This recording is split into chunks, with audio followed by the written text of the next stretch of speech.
¿Qué es exactamente QA o QA? ¿Qué es? Pues bueno, como decía, eso son las siglas de aseguramiento de la calidad, ¿no? Y justamente el ingeniero de calidad lo que se tiene que preocupar es de eso, ¿no? De que el producto que le llega al cliente final esté bien y esté funcionando como el cliente espera que funcione. Uh-huh. Desde todas las fases. Es decir, hay que conseguir esto no solo al final del proceso, es decir, hay metodologías más antiguas de desarrollo donde se desarrolla por fase, es decir, tenemos una fase primera de requisitos o especificaciones, una fase de desarrollo y finalmente una fase de pruebas, ¿no? Uh-huh. Estos modelos tradicionales están bien, pero el problema es que cuando encontramos los errores ya es demasiado tarde en el proceso. Entonces, muchas veces hay que volver a empezar desde el principio y al final se pierde mucho más tiempo. Entonces, nosotros tenemos que asegurar la calidad desde el principio. Y cuando digo desde el principio, es desde el principio, es desde la incepción de la idea, ¿vale? Desde que alguien le cuenta a un desarrollador que quiere hacer una aplicación que haga esto, esto y esto, ¿no? Incluso desde que el cliente pide algo, es decir, incluso desde que hay un requisito, el QA ya está participando ahí, es decir, el QA tiene que velar porque esos requisitos, como he dicho antes, pues no sean ambiguos, sean concretos, sean medibles, todo el mundo esté alineado con lo que se tiene que hacer, revisando lo que no haya problemas en los mismos requisitos. Muchas veces los errores vienen de los mismos requisitos, no, ni siquiera hay que esperar al código, ya en el mismo documento de requisitos ya puede haber errores. Entonces el QA ya está velando ahí por esa detección y esa prevención de errores. Por supuesto, luego durante toda la fase de desarrollo, es decir, intentando hacer pruebas lo más pronto posible, es decir, pruebas a nivel unitario.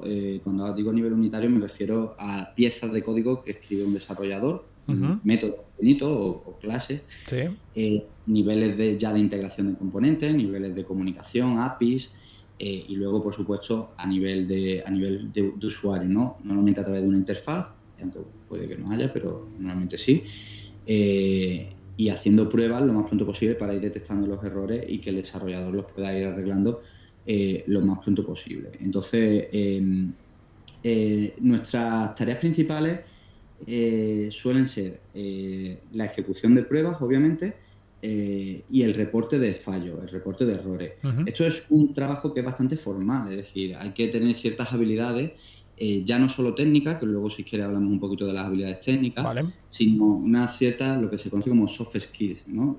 Hay que ser metódico, hay que ser organizado, hay que ser meticuloso, hay que fijarse bien en las cosas, hay que tener bastante atención al detalle. Y de alguna forma tenemos que nosotros prepararnos una serie de pruebas, una serie de, bueno, pues datos de entrada o cosas que quiero probar, posibilidades, como tú mencionabas antes, tenerlas contempladas y una vez las tengo contempladas y definidas, entonces las ejecuto.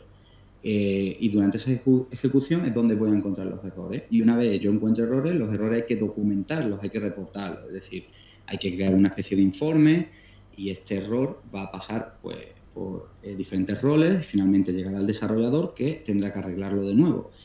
Entonces es un trabajo que es bastante formal, no es un trabajo de aporrear el teclado. Mucha gente piensa que ser QA o Sí. hacer pruebas es simplemente poner la aplicación e intentar romperla, que sí, que esa parte también existe, pero es un trabajo muchísimo más formal, muy exhaustivo y bueno, al final también muy creativo, porque la gente piensa que desarrollar es más creativo, pero bueno, yo tengo ahí siempre esa duda, ¿no? Porque cuando tú piensas en las pruebas, puedes incluso llegar a ser mucho más creativo que un desarrollador, ¿no? Porque un desarrollador hace una cosa que se le pide, digamos un requisito, hace su programa para que cumpla esa funcionalidad, ¿no? Uh-huh. Pero cuando eres QA tienes la libertad de poder explorar diferentes caminos, explorar diferentes puntos de entrada para intentar romper esa aplicación, ¿no? Claro. Entonces, el pensar en las pruebas, el diseñar esas pruebas, también es un proceso bastante creativo, ¿no?